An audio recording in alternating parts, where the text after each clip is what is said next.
We actually gave notice and left in WCW, as you'll recall, when they brought George Scott in at the start of 1989 to book, and we saw that he had no plans to use us, and we're not going to stick around here and, be beaten into powder and be marginalized on television. So we gave our notice because we knew that they would fire him sooner or later, and we would come back.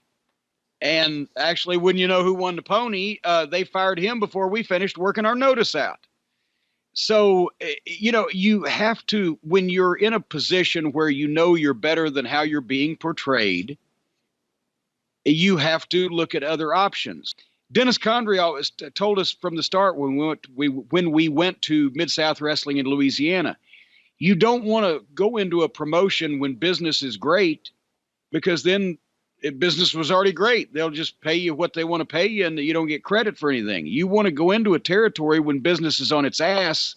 If you can get used in a top spot and pop it, then you'll get rewarded and paid for it, and you'll get the credit for popping the territory, and that's how you get booked other places. And lo and behold, we went into Louisiana when the business was down, Rock and Roll Express, Midnight Express, and Bill Dundee as booker, and popped it.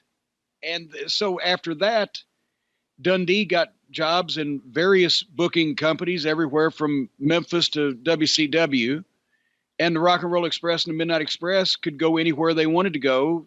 Actually, we hardly ever had to go anywhere, because from Louisiana, Flair and Dusty and Jim Crockett wanted all of us.